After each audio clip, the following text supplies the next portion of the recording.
Question number 20 पर है, वो इस प्रकार पूछा है, ये हमसे अधूरा रह गया था एक मॉडल पेपर, ठीक है। तो 20 तक ही कराए थे, तो हम आगे देखते हैं 20 से आगे किस प्रकार के क्वेश्चन पूछे गए हैं। जिनमें से आपका 20 नंबर क्वेश्चन है वो इस प्रकार पूछा है कि ये कह रहा है ऑटिज्म की सर्वप्रथम व्याख्या किसने की थी।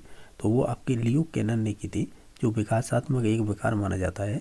एक और शब्द आता है लर्निंग डिसेबिलिटी, शब्द किसने दिया था, तो उसमें सैमुअल क्रिक का नाम आता है। ये दोनों ही नाम याद रखना इंपॉर्टेंट है। इनमें से बताइएगा निम्नलिखित में से कौन सा निरीक्षणात्मक अधिगम का एक तत्व नहीं है।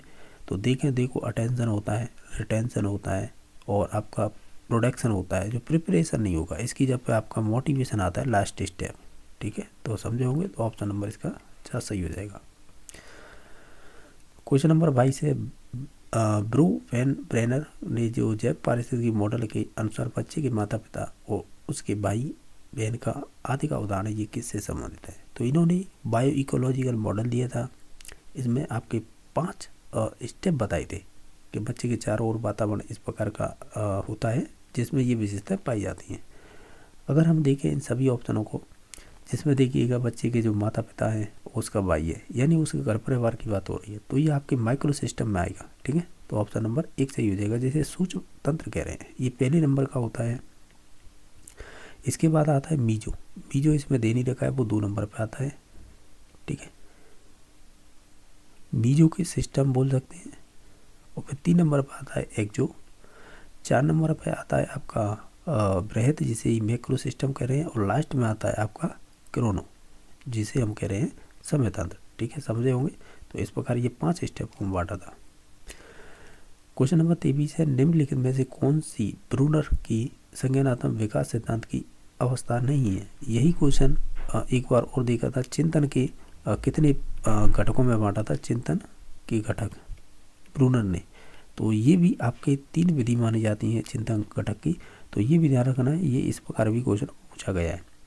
तो देखिएगा इसमें एनेक्टिक होती है, आइकॉनिक होती है, सिंबॉलिक होती है, लेकिन एक्लिक नहीं होती, ठीक है।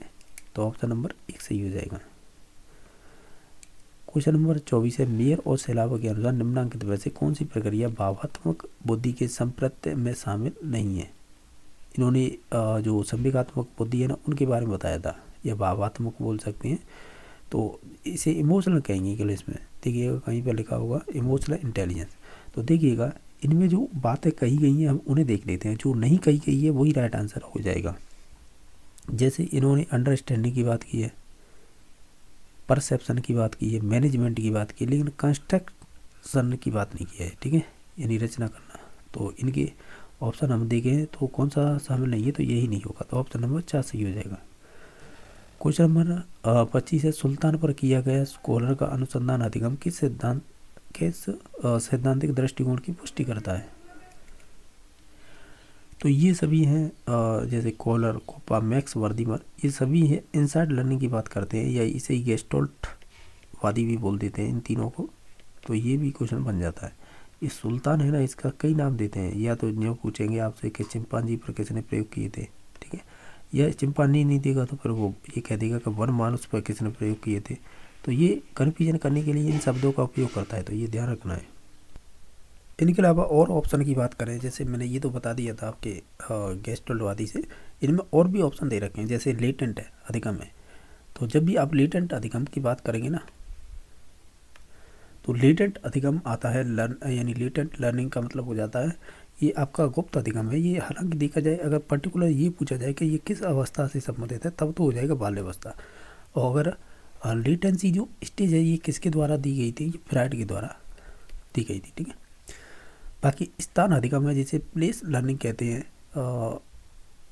तो स्थान, प्लेस, ये शायद कोट लेविन से संबंधित है, ठीक है।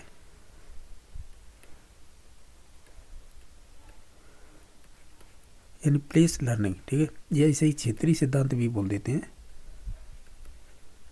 ठीक है।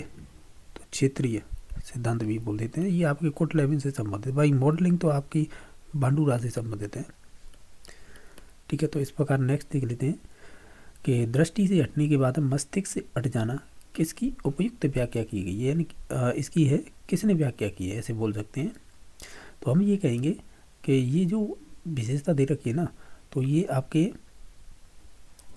जब जीनी पाजी पढ़ेंगे ना तो उसकी पहले नंबर की अवस्था आती है ना सेंसरी मोटर स्टेज।